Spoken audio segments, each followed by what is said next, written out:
Why were 70 Marines standing with their phones raised, filming what they thought would be entertainment? The air in Bay 3 hung thick, not just with sweat, with something else. Anticipation, maybe arrogance. 3 men lay on the mat, chests heaving, sweat pooling beneath them, not unconscious, broken in a way that had nothing to do with bones. Above them stood a woman who looked like she'd just finished a morning walk. Chief Warrant Officer Reese Calloway, 58 years old, not a hair out of place, not a single drop of sweat on her brow. Her hands hung loose at her sides, fingers relaxed. As if the previous 2 minutes hadn't happened at all, as if she hadn't just dismantled 3 black belt Marines without breaking stride. Corporal Braxton Thorne pushed himself to one elbow. His voice came out cracked, stripped of the confidence that had defined him for 3 years in this bay. What are you?" Reese looked down at him. Her face held no triumph, no satisfaction, no emotion whatsoever. When she spoke, her voice carried the weight of 3 decades most people in that room couldn't imagine. "I'm the standard you forgot existed." The crowd stood frozen. Someone's phone slipped from trembling fingers, clattered on concrete. Nobody moved to pick it up. Nobody breathed, because they just witnessed something that would haunt some of them for years. But to understand how we got here, to understand why this moment mattered, we have to go back 72 hours. Dawn broke over Camp Roosevelt with that particular California light that made everything look cleaner than it was. The main gate stood at attention. MP booth staffed by a kid who looked like he'd graduated high school last month. Private First Class Donnelly checked his watch. 6:20 in the morning. Shift change in 40 minutes. A dark blue sedan approached. Nothing fancy. A 2018 Honda Accord with civilian plates. The kind of car that disappeared in traffic. It stopped at the barrier. The window descended. Donnelly leaned down and found himself looking at a woman who immediately made him uncertain. She wasn't old exactly, but she carried age differently. Her eyes were gray, the color of overcast winter mornings. They didn't blink when they met his. "Ma'am, purpose of visit." She handed him a manila folder without speaking. Military ID clipped to the front. He glanced at it. Chief Warrant Officer, Navy. The photo matched, though the woman in the picture looked somehow younger despite being taken only 2 years ago. He opened the folder. Orders from Naval Personnel Command. Half the pages were redacted with thick black bars. Operational security classifications he'd never seen before. His training told him to ask questions. His instinct told him to shut up and let her through. "Ma'am, you're here for evaluation." "Correct." One word. That was all he got. Her voice had texture to it, like aged leather. "Welcome to Camp Roosevelt, Chief. You'll want admin building east side past the... I know where it is." The window rose. The sedan rolled forward. Donnelly watched it disappear into base traffic. Realized his hand was shaking slightly. He didn't know why. The administrative building hadn't been updated since 1987. Linoleum floors worn smooth by 40 years of boots. Fluorescent lights that hummed just loud enough to be irritating. A clerk sat behind bulletproof glass, working through a stack of leave requests with the enthusiasm of a man serving time. The door opened.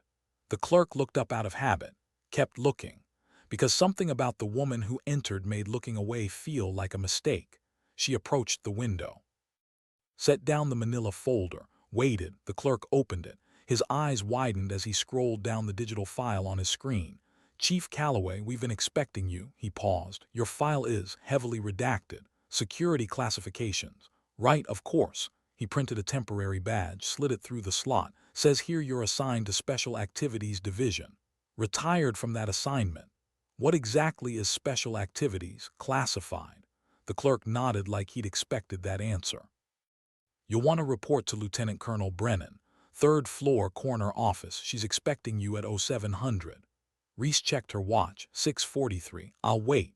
She took a seat in the lobby, straight spine, hands folded in her lap. The clerk went back to his leave requests, but found himself glancing over every 30 seconds.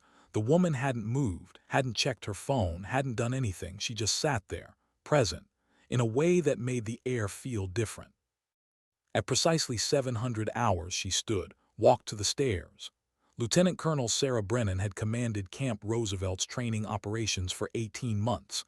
Before that, 2 tours in Iraq, 1 in Afghanistan. She'd earned her rank through competence, not connections. Her office reflected that. No ego wall of photos, just commendations in simple frames. A bookshelf filled with tactical manuals she'd actually read. The knock came exactly on time. 3 measured taps. Enter. The woman who walked in moved like water, smooth, economical, every motion serving a purpose. She stopped precisely 3 feet from the desk, came to attention without making a show of it. Chief Warrant Officer Reese Calloway reporting as ordered, ma'am. Brennan stood, offered her hand. The grip she received back was firm, brief, professional. At ease, Chief, have a seat. Reese lowered herself into the chair, perfect posture, hands on thighs, waiting. Brennan opened the file on her desk. Reviewed it twice already, but wanted to see it again while the subject sat across from her. Your service record is interesting, Chief. 27 pages, 18 of them redacted. Operational security, ma'am. I can read what's left. Panama, Mogadishu, Kosovo, Afghanistan, Iraq. Brennan looked up. That's a lot of stamps on the passport. The Navy sent me where I was needed. Special Activities Division. Brennan tapped the file. That's not a posting most people get. Or talk about. No, ma'am. Brennan closed the folder, leaned back. So why are they sending someone with your background to observe a combatives training program? We get evaluated every quarter, never by someone from SAD. Reese's expression didn't change. Perhaps that's why I was sent, ma'am. A moment passed. Brennan respected the non-answer. It told her everything she needed to know. This wasn't a routine evaluation. Someone high up wanted fresh eyes on a problem. Eyes that had seen real combat, not just training mat heroics. You'll have full access to Bay 3. That's where Corporal Thorne runs his program. Brennan's tone shifted slightly, carried an edge. He's effective, popular with the junior Marines. His father supplies a significant amount of our training equipment through his defense contracting business. Translation, untouchable through normal channels. Understood, ma'am. Brennan handed over an access badge. Observe, document, report back in 1 week with your findings. She paused. Chief, between us, something's broken over there. I can feel it, but I can't see it yet. Then I'll help you see it, ma'am.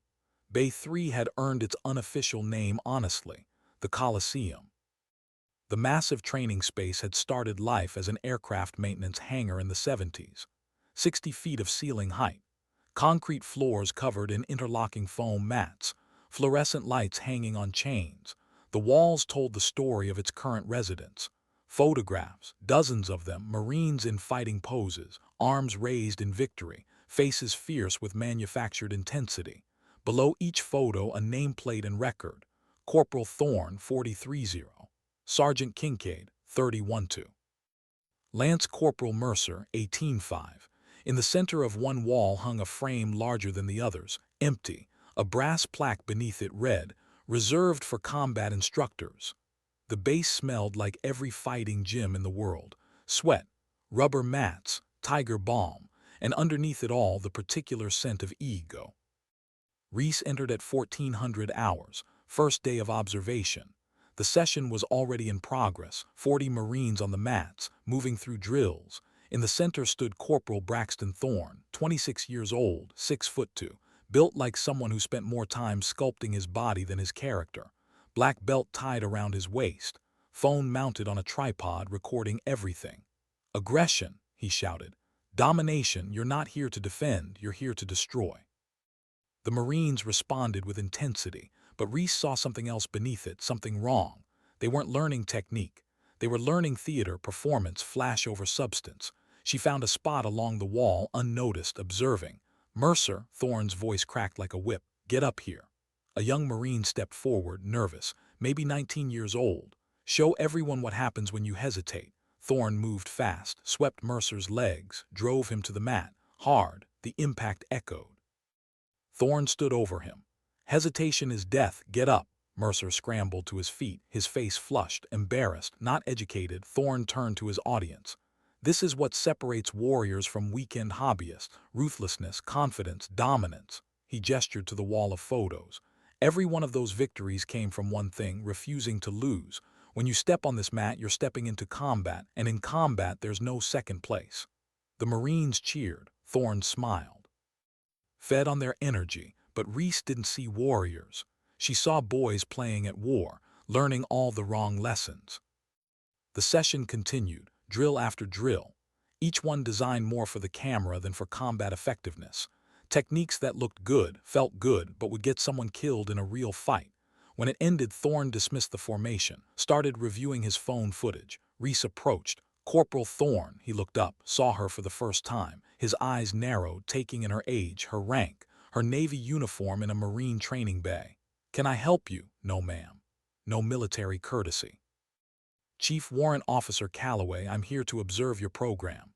"Observe," he smiled, but it didn't reach his eyes. "You Navy?" "I am." "SEALs," something in his tone, a challenge or maybe mockery. Former, he said the word like it meant expired. "Well, Chief, you're welcome to watch, but this is Marine Corps combatives. Different standard than what you might be used to." Reese didn't respond, just held his gaze, waited. Thorne's smile faltered, just slightly. "Training schedule is posted on the board. Feel free to observe any session." He turned back to his phone, dismissing her.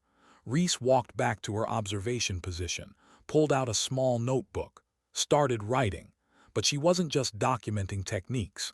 She was documenting a cancer, and it had metastasized deeper than anyone realized. 3 days of observation. The pattern became clear. Thorne ran his program like a personal brand, every session filmed, every victory celebrated, every opponent crushed not to educate but to humiliate. The younger Marines worshipped him. The older ones stayed quiet. Nobody challenged the system. Why would they? Thorne's father supplied half the equipment on base. Thorne's record was undefeated. Thorne's social media following brought attention to the program. Recruitment, funding, prestige. But underneath the polish, underneath the performance, the foundation was rotten. Reese saw it in the way Mercer flinched when Thorne called his name, saw it in the way Sergeant Kincaid's hands shook slightly before sparring sessions, saw it in the empty frame on the wall, reserved for combat instructors. Nobody had filled it in 3 years, because real instructors didn't build empires. They built operators, and operators didn't need Instagram. On the 4th day, she found someone who would talk. Gunnery Sergeant Talbot, 22 years in, 3 combat deployments, running administrative operations for the training division. She found him in his office, small space, cluttered desk, photos of family on the wall. "Gunny, got a minute?" He looked up, saw her rank, stood immediately. "Of course, Chief, come in." She closed the door, sat down. "I need the truth about Bay 3. Talbot's jaw tight. "What's the official question?" "There isn't one, this is off the record." He studied her face. Whatever he saw there made him decide. "It's a mess, Chief. Tell me." I'd rubbed his face. 3 years ago, Corporal Davis got hurt in that bay, not physically, mentally. Thorne broke him in front of everyone, made him spar way above his skill level, humiliated him when he couldn't keep up. Davis had a breakdown 2 days later, psychiatric discharge. Thorne face any consequences? His father's company supplies $3 million in equipment annually. Lieutenant Colonel at the time decided to handle it quietly, transferred Davis. Problem solved. Except the problem wasn't solved. No, ma'am, it got worse.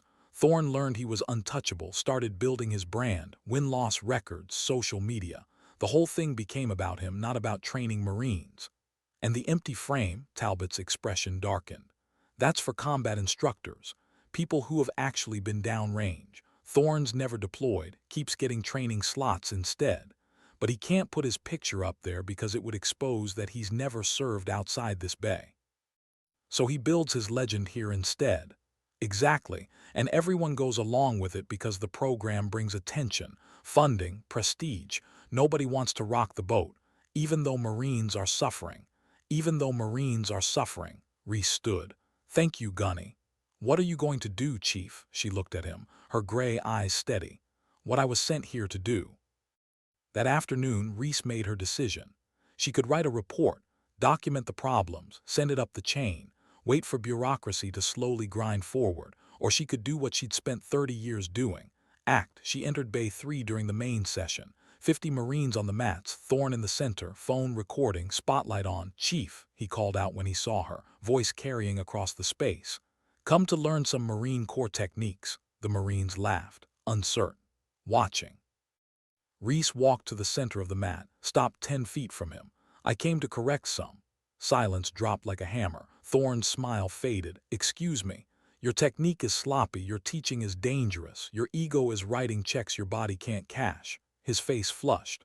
Who do you think you're talking to? A corporal who's never seen combat teaching Marines how to fight. She paused. Badly. The room erupted. Marines shouting, phones coming out. This was better than any scheduled bout. Thorne stepped forward. You want to step on this mat, old woman, you better be ready for what happens next. I've been ready since before you were born. He laughed, looked at his audience. All right, anyone got a black belt they want to lend the chief here. I don't need a belt to teach you a lesson. Reese's voice cut through the noise. But if you need permission to be humiliated, consider this it. Thorne's jaw clenched. 3 of my best, right now, you against them. 3. Reese tilted her head slightly. That might be enough. Someone shouted, someone else laughed, nervous energy crackling through the space. Thorne pointed at 2 Marines near the front. Kincaid, Brooks, get up here. They stood, both black belts, both young, both convinced this was going to be entertaining. And me, Thorne said, let's make this educational. The 3 men moved to fighting position, triangle formation, Reese in the center. She didn't take a stance, didn't raise her hands, just stood there. Waiting, Thorne's eyes narrowed. You gonna fight? Or she moved. What happened next lasted 2 minutes, but would be replayed, analyzed, and talked about for years. Reese didn't attack first. She waited for Kincaid to commit. When he did a textbook jab-cross combination, she slipped inside his guard. Her hand touched his elbow, just touched, redirected his momentum. His own punch carried him past her. She pivoted, used his movement to throw him into Brooks. Both men tangled, fell. Thorne charged, fast, aggressive, exactly what she expected. She sidestepped. Her foot swept behind his knee, her hand on his shoulder, not pushing, guiding. He went down hard, face first. The mat absorbed the impact, but not his pride. Kincaid and Brooks recovered, came at her together, coordinated, better. She let Brooks get close, caught his wrist as he reached for her, twisted, not breaking, just applying enough pressure to make him freeze. Then she used him as a pivot point, swung him into Kincaid's path. They collided again. When Thorne got up, his face was red. Not from exertion, from rage. He came at her with everything. No technique now, just fury. She waited until he was committed. Then she did something that would haunt him. She stepped inside his punch. Her hand caught his throat, not choking, just touching, her other hand on his chest. She didn't strike him, didn't throw him, just pushed. Gently, almost tenderly. He stumbled backward, fell. And in that moment he understood. She could have hurt him, could have broken him, could have ended him. But she chose not to. Because this wasn't about destroying him. It was about exposing him. The 3 men tried twice more. Each time the result was the same. Reese moved like water, flowing around their attacks, using their momentum, their aggression, their ego against them. When they finally stayed down, not unconscious but broken in ways that had nothing to do with bones, the bay stood in perfect silence. 70 Marines, phones still recording, witnessing something they couldn't explain. Reese stood over them, not a hair out of place, not a drop of sweat on her brow, hands loose at her sides. Breathing steady, as if the previous 2 minutes hadn't happened at all. Thorne pushed himself to one elbow, his voice cracked. What are you? She looked down at him, no triumph, no satisfaction, just the weight of 3 decades. I'm the standard you forgot existed. Someone's phone slipped from trembling fingers, clattered on concrete. Nobody moved, nobody spoke, because they'd just seen something that couldn't be faked, couldn't be staged, couldn't be built on ego, real skill. Real experience, real warrior. Reese turned to face the formation. For 3 years you've been learning how to fight. Today you learn the difference between a fighter and a warrior. She pointed at Thorne. He taught you aggression, but aggression without control is just rage. She pointed at the wall of photos. He taught you to chase victory, but victory without purpose is just ego. She pointed at the empty frame. He taught you to build a brand, but a brand without substance is just performance. The Marine stood frozen, listening. Real warriors don't fight to dominate, they fight to protect. Real warriors don't chase victory, they pursue excellence. Real warriors don't build brands, they build other warriors. She paused, let it sink in. This program is broken, not because the techniques are wrong, but because the foundation is rot. You've been taught to value the wrong things, celebrate the wrong victories, worship the wrong standard. Thorne's voice came out weak. Who gave you the right? Combat gave me the right. She cut him off. 6 deployments, 23 classified operations. 30 years training SEALs who went downrange and came back because they learned from someone who understood the difference between looking dangerous and being dangerous. She looked at each of them. You want to know my record? I don't have one, because I was too busy keeping my team alive to count kills, too busy training operators to worry about Instagram, too busy building warriors to care about win-loss records. The Bay remained silent. Absorbing, processing. Starting tomorrow, this program changes or I shut it down, your choice. She walked toward the exit, stopped at the door, looked back at Thorne still on the mat. You have potential, Corporal, but potential buried under ego is just wasted talent. Decide which you want to be. Then she left. 70 Marines standing in shocked silence, 3 men on the mat, and a standard they'd forgotten existed, now impossible to ignore. How do you rebuild something that's been broken for 3 years? The walk back to her quarters took 12 minutes. Reese didn't hurry, didn't look back, didn't second guess. She'd done what needed to be done. Now came the harder part, waiting to see what they'd do with it. She'd learned long ago that you couldn't force people to change. You could only show them the alternative, create enough cognitive dissonance that they had to choose, stay comfortable in their dysfunction, or embrace the discomfort of growth. Most chose comfort, but some few, chose better. The question was, which would these Marines be? She sat on her bunk, pulled out her notebook, started documenting, not the fight, that was irrelevant, the fight was just theater, a demonstration. What mattered was what happened next. Would they learn or would they rationalize? Would they grow or would they defend? By 1900 hours her phone rang. Lieutenant Colonel Brennan. Chief, I need you in my office. Now. Reese checked her watch. On my way, ma'am. The walk to admin took 10 minutes. She knew what was coming, complaints, accusations, maybe a formal reprimand. Fine, she'd been reprimanded before. For doing the right thing in the wrong way or the right way at the wrong time didn't matter. Some battles had to be fought. Brennan's office door stood open. Reese knocked anyway. Enter. She stepped inside. Brennan sat behind her desk, face unreadable. Close the door, Chief. Reese obeyed, stood at attention. You beat up 3 of my Marines today. I demonstrated the gap between their perceived competence and their actual capability, ma'am. Semantics. Truth. Brennan leaned back. Corporal Thorne's father called the base commander, wants you removed from the evaluation, possibly brought up on charges. Assault, among other things. Did Corporal Thorne file a formal complaint? No. Did either of the other 2 Marines? No. Then there's no assault. Just a training demonstration that exposed uncomfortable truths. Brennan studied her. You know you've created a problem, right? I solved one, ma'am, creating short-term friction to eliminate long-term cancer. That's one perspective. It's the correct one. Silence stretched between them. Then Brennan did something unexpected. She smiled. You're absolutely right, Reese blinked. Once, ma'am, I brought you here because I knew something was broken, but I couldn't touch it through normal channels. Too much political protection, too much informal power. Brennan stood. Walked to the window. So I called in a wrecking ball, someone with enough credibility that when they exposed the problem it couldn't be ignored. You knew what I'd do. I hoped, but I didn't know. The fact that you did it. Brennan turned back. That tells me everything I need to know about your character and theirs. What happens now? Now we see if they're smart enough to learn from it or stupid enough to double down. Brennan returned to her desk. You have 1 week left on your evaluation. I'm extending it to 4. Use that time to fix what you broke. I didn't break it, ma'am, I exposed it. Then use that time to help them rebuild it correctly. Can you do that? Reese met her eyes. Yes, ma'am. Good. Dismissed. The next morning, 05:30, Reese entered Bay 3, expected it to be empty. It wasn't. 40 Marines stood in formation. At the front, Corporal Thorne, face bruised, ego more so. When he saw her, he called the formation to attention. Then he did something that changed everything. He saluted. Chief, permission to speak. Reese returned the salute. Granted. I've called this formation to apologize. His voice shook slightly. To them, and to you, for 3 years I taught them how to fight. I taught them wrong. He turned to face the Marines.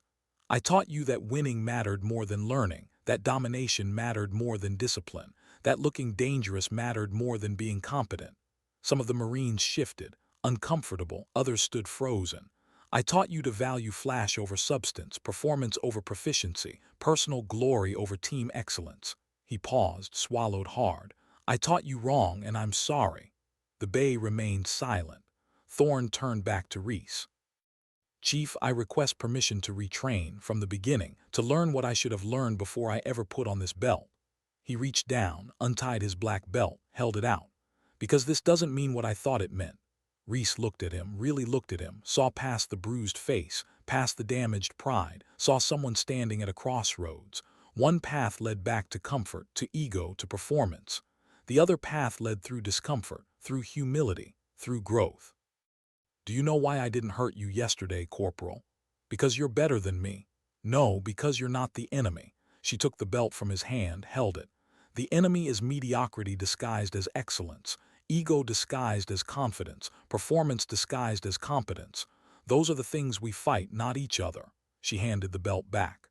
Wear it, but understand what it means now. It's not a trophy. It's a responsibility to yourself, to your team. To the Marines who trust you to train them correctly. Thorne's hands shook as he took it back. How do I do that, Chief? The same way every warrior does. You shut up. You listen. You learn. You admit what you don't know. You ask for help. You check your ego at the door, and you build other people up instead of yourself. She looked past him at the formation. That goes for all of you. For 3 years, you've been learning the wrong lessons. The good news, you're not too far gone to fix it. The bad news, fixing it will be harder than anything you've done in this bay because it requires something none of you have practiced. What's that? Someone asked. Humility. Reese walked to the center of the mat. Starting today, we rebuild this program from the foundation up. No more win-loss records. No more social media posts. No more performance. We focus on fundamentals. We focus on purpose. We focus on building operators, not entertainers. She pointed at the wall of photos. Take those down, all of them. Chief, Thorne started, all of them. You want to hang something on these walls, earn it, not through victories, through growth, through transformation, through becoming the warriors you claim to be. Thorne hesitated, then nodded. Yes, Chief. Good, now fall out, take down those photos, remove the tripods. Remove the lighting. Remove every piece of equipment that serves performance instead of training. When this bay looks like a training facility instead of a television studio, we'll begin. The Marines moved, slowly at first, then with increasing purpose. Photos came down, cameras got packed away. Within 30 minutes, the walls stood bare, empty, waiting to be filled with something real. Reese watched them work, thought about all the warriors she'd trained over 30 years, the ones who made it, the ones who didn't. The difference was never physical capability. It was always mental. The willingness to confront uncomfortable truths, to admit inadequacy, to choose growth over comfort. These Marines were at that moment now. The transformation wouldn't be easy, wouldn't be quick, but it would be possible if they chose it. When the bay stood empty of ego, Reese called them back to formation. Lesson 1, she said, and it might be the most important lesson you ever learn. They waited. Real strength whispers, it doesn't shout. Real skill serves, it doesn't perform. Real warriors build others up, they don't tear them down. She let that settle. For the next 4 weeks, you're going to learn what that looks like. Not through me telling you, but through you discovering it. Through uncomfortable conversations, through failed attempts. Through honest self-assessment. She looked at Thorne. Corporal, you're going to lead them through this, not because you have all the answers, but because you don't. And learning to lead from that place, from not knowing, is the most important skill you can develop. How do I do that, Chief? You start by asking the right questions. Not how do I win, but how do I serve? Not how do I look good, but how do I get better? Not how do I dominate, but how do I protect? She paused. And you listen to the answers, even when they make you uncomfortable, especially when they make you uncomfortable. The formation stood silent, processing. Dismissed, be back here at 1300, we start rebuilding then. As they filed out, Gunnery Sergeant Talbot approached. Hell of a morning, Chief. It's a start, Gunny. Think they'll follow through? Some will, some won't, but enough will. And those few will transform the others. That's how culture changes, not top-down, but through peer influence. Talbot nodded, then said quietly, what you did yesterday, that took guts. No, Gunny, that took necessity. Guts is what these Marines are showing today. Choosing to admit they were wrong, choosing to start over. That's courage. What does it take to tear down 3 years of ego and rebuild it in 4 weeks? The first week was brutal, not physically, mentally. Reese stripped away everything the Marines thought they knew about combat training. No sparring, no competitions, no victories to celebrate, just fundamentals, stance, movement, balance, breathing, the basics they'd rushed past in their pursuit of flash and performance. Day one, she had them stand in fighting stance for 30 minutes. Just stand. No movement, no action, just holding position. Their legs shook. Their backs ached. Their pride hurt worse. "This is boring," someone muttered. Reese heard it. "Boring," she repeated.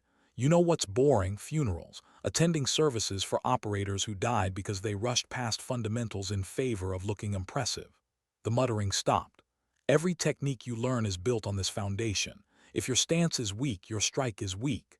If your balance is compromised, your defense is compromised. If your breathing is erratic, your thinking is erratic." She walked among them, correcting minor adjustments.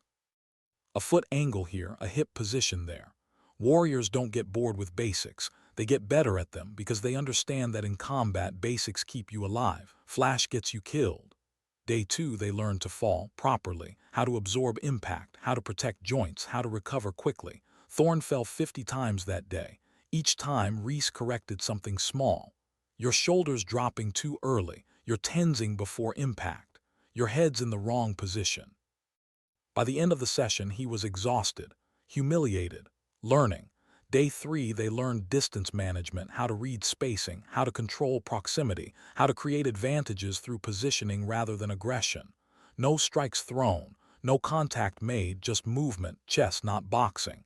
"This isn't fighting," Kincaid complained. "You're right," Reese agreed. "It's thinking, which is what you should do before fighting." By the end of week one, frustration was building. The Marines wanted action, wanted to test themselves, wanted to feel like warriors again. Reese gave them none of it. "You're not ready," she said simply. "You haven't earned it yet." "When will we be ready?" Mercer asked. "When you stop asking that question." Week two introduced partner work, but not sparring, cooperative drilling, learning to move together, to read each other, to flow rather than force. Thorne paired with Mercer, the young Marine who'd been humiliated in front of everyone weeks ago. Now they worked together, building trust, building understanding. "Feel his weight shift before he moves," Reese instructed. "Your body will tell you what he's about to do if you're listening." Mercer tensed up, anticipating. "You're thinking too much," Reese said. "Combat happens faster than thought. You need to develop instinct. And instinct comes from thousands of repetitions of basics, not from seeking new techniques." They drilled. Hours every day, the same movements, over and over, muscle memory replacing conscious thought. Week three, they finally sparred, but not the way they'd sparred before. 60% intensity, Reese mandated. "Your goal isn't to win, it's to learn. You're looking for gaps in your defense, weaknesses in your technique, opportunities to improve." "How do we know who won?" someone asked. "Nobody wins in training. You either learn something or you waste time pretending you already know everything." The sessions transformed. Marines helping each other, pointing out openings, suggesting adjustments, building each other up instead of tearing each other down. Thorne was the biggest surprise. He'd gone from dominating every session to losing most of his matches. But something had changed in his eyes. He wasn't devastated by losing. He was energized by learning. "I've been doing this wrong for 3 years," he told Reese one afternoon. "I thought being undefeated meant I was the best. But I was just beating people who couldn't beat me. I never tested myself against people better than me because I was too afraid to lose. And now I'm more afraid of staying mediocre than I am of being embarrassed." Week four brought everything together: complex drills, multiple opponents, decision-making under pressure, realistic scenarios that demanded thinking, not just reacting, and something else. Reese brought in guest instructors, real combat veterans, operators who'd served in places these Marines had only read about, men and women who carried themselves the way Reese did: quiet, competent, deadly. They didn't talk about their achievements, didn't share war stories, didn't try to impress. They just taught, demonstrated, corrected, and in their presence the Marines understood what real warriors looked like. On the final day of week four, Reese called a formation. "Tomorrow we host a demonstration, friends, family, base leadership. You'll show them what you've learned." She paused. "But more importantly, you'll show yourselves how far you've come." The Marines stood taller, not with arrogance, with confidence, real confidence, built on competence, not performance. This isn't about impressing anyone. It's about demonstrating the standard we've rebuilt here, the standard you'll carry forward after I leave. That got their attention. You're leaving, Mercer asked. Monday morning, my evaluation is complete. But we still have so much to learn, Thorne said. You do, but you don't need me to learn it. You need each other. That's the point. Warriors build warriors. They don't create dependence. They create independence. The demonstration the next day drew over 200 spectators. Families, friends, base personnel, media, everyone curious to see what had happened in Bay 3 over the past 4 weeks. The Marines demonstrated fundamentals first, perfect stances held in absolute silence. Then partner drills, flowing movements that looked choreographed but weren't. Then sparring, controlled, purposeful, no showboating, no performance, just skill. Finally, scenario training, multiple opponents, weapons, obstacles, decisions under pressure.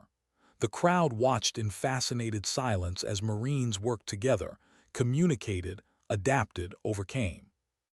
When it ended, the applause was genuine, not for entertainment, for excellence. Lieutenant Colonel Brennan took the microphone. 4 weeks ago, I brought in Chief Warrant Officer Reese Calloway to evaluate our combatives program. What she found was a program built on ego, performance, and flash. What she's given back to us is a program built on fundamentals, purpose, and substance. She gestured to Reese. Chief, would you like to say anything? Reese stepped forward, took the microphone, looked at the formation of Marines standing before her. I came here to observe, to document, to report. Instead, I got to witness transformation. These Marines chose the harder path. They chose to admit they'd been wrong, chose to start over, chose to rebuild from the foundation up. That takes more courage than any fight. She paused. What you've seen today isn't the end result, it's the beginning. These Marines have learned the basics. Now they need to continue practicing them, refining them, living them. Because being a warrior isn't a destination, it's a daily choice. She looked at Thorne. Corporal Thorne will lead this program forward, not because he's the best fighter, but because he's become the best student. He's learned that true strength comes from admitting what you don't know and working to improve it. Thorne's eyes went wet. He blinked hard. And he'll be assisted by Sergeant Kincaid and Lance Corporal Mercer. Together, they'll maintain the standard we've built here. They'll resist the temptation to slide back into old habits. They'll keep the focus on purpose over performance. She handed the microphone back to Brennan. Then she addressed the formation one last time. Warriors measure themselves not by enemies defeated but by people protected. Not by how hard they can hit but by how much they can endure. Not by what they destroy but by what they build. The formation stood at attention, absorbing, understanding. You've built something here, something real. Something that will last long after I'm gone. That's legacy. Carry it forward. Could one woman's 4-week presence really change a culture built over 3 years? The answer came Monday morning. 05:30, final formation. 200 Marines stood at attention. Reese faced them one last time. Behind her, the combat instructor frame still hung on the wall, but now it held something new, her dog tags, placed there by Thorne during the demonstration, a symbol of the standard they'd rebuilt. These dog tags have been with me through 6 deployments, Reese said. 23 classified operations, 30 years of service. They've seen more combat than most people in this room can imagine. She turned to look at them. I'm leaving them here as a reminder, not of me, but of the standard, the real standard, the one that matters when nobody's watching, when there are no cameras, no applause, no audience, just you and your conscience. She removed 3 items from her pocket: Thorne's black belt, Kincaid's wrestling medal from college, Mercer's first marathon finisher medal. These 3 will lead this program forward. Not as dictators, as teachers. Remember what you learned here: structure over flash, purpose over ego, legacy over reputation. She hung each item beside her dog tags. You 3 will carry this forward. You've earned it. Thorne stepped forward. His voice shook. Chief, I don't thank you for not giving up on us. Those who have walked the path don't abandon others still walking it. They just light the way forward. She stepped back, saluted the formation. Dismissed to duty. The formation broke. Marines approached one by one, shook her hand, thanked her, asked questions about techniques they'd learned. She answered each one patiently, demonstrated one last time, made sure the lesson stuck. By 0700 the bay had cleared except for Talbot. "You changed this place," he said. "I just reminded them what they already knew. Operators are built on discipline, not dominance."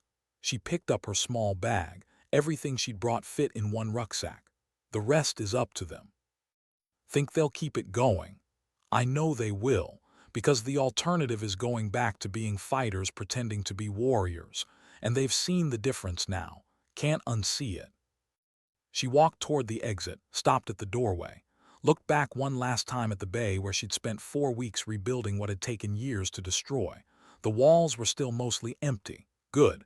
Let the new generation fill them with new photos, new stories, new legacies, but this time built on the right foundation.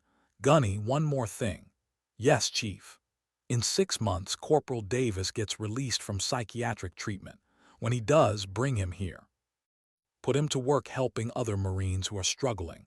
His story needs to be heard. His experience needs to be learned from." "I'll make sure of it," Reese nodded, then walked out into California sunshine and whatever came next.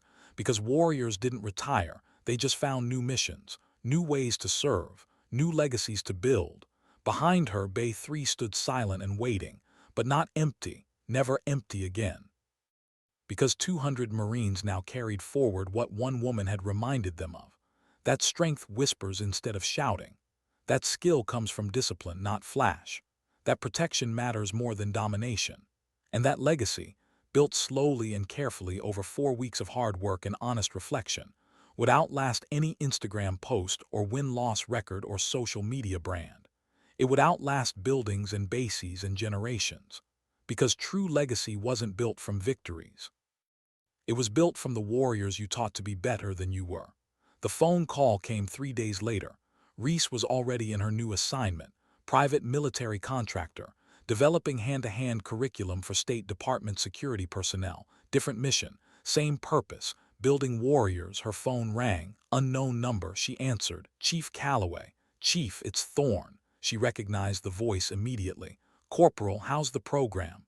It's working, ma'am. "We had our first session without you yesterday, kept everything you taught us, fundamentals, purpose, building each other up." "Good. But I'm calling because something happened today." There was a pause. Reese waited. A Marine from another unit came to observe. He'd heard about what happened here, about the changes, about you. "And he said his program has the same problems we had, asked if we could help, asked if we could teach them what you taught us." Reese smiled, rare for her, genuine. "What did you tell him?" "I told him yes, because that's what warriors do, right? They build other warriors." "That's exactly right, Corporal." "Chief, I just wanted you to know. You started here, it's not staying here, it's spreading. Other units want what we have now. Other instructors want to learn. It's becoming something bigger. Legacy always does, Corporal, when it's built on the right foundation. Thank you, ma'am, for everything. Thank you for choosing the harder path. Most people don't." She hung up, sat back in her chair, looked out at the training facility where she'd begin her new mission tomorrow. Different place, different Marines, same cancer probably. Same need for someone to light the way forward. She'd do it again, and again, and again. Because that's what warriors did, not just in Bay 3, not just at Camp Roosevelt, but everywhere the standard had been forgotten. Everywhere ego had replaced excellence. Everywhere performance had displaced purpose. One bay at a time, one Marine at a time, one transformation at a time, building legacy. The kind that whispered instead of shouted. The kind that lasted long after the warrior who started it had moved on to the next mission. 3 months later, Lieutenant Colonel Brennan submitted her evaluation report to Naval Personnel Command. It was 17 pages long, detailed, comprehensive, thorough. The last paragraph read, "Chief Warrant Officer Calloway's impact on this installation cannot be overstated. In 4 weeks, she identified, exposed, and corrected systemic problems that had persisted for 3 years. Her methods were unconventional. Her results were extraordinary. She didn't just fix a program. She transformed a culture. The Marines she trained are now training others. The standard she established is spreading throughout the command. Her legacy here will outlast her presence by decades.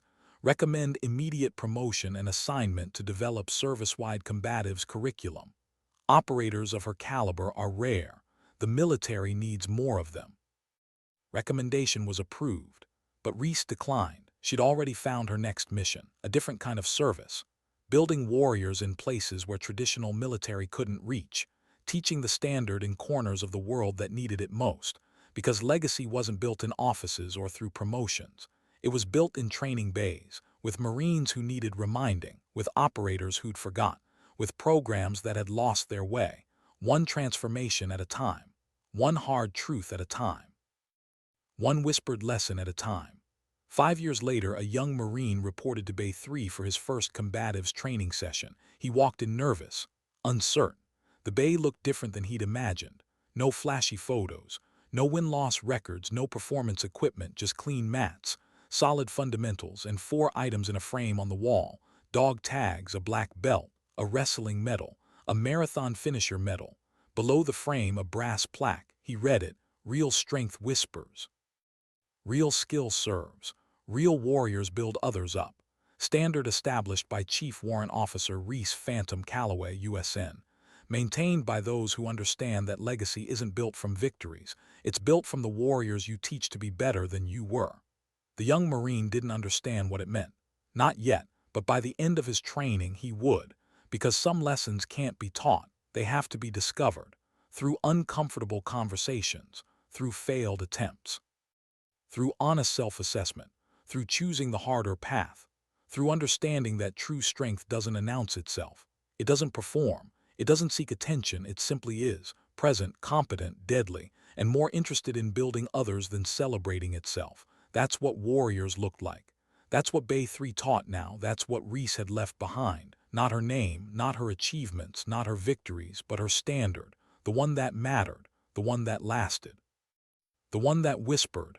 Sometimes dignity doesn't speak, it simply acts, and in acting it builds something far more powerful than words ever could: legacy.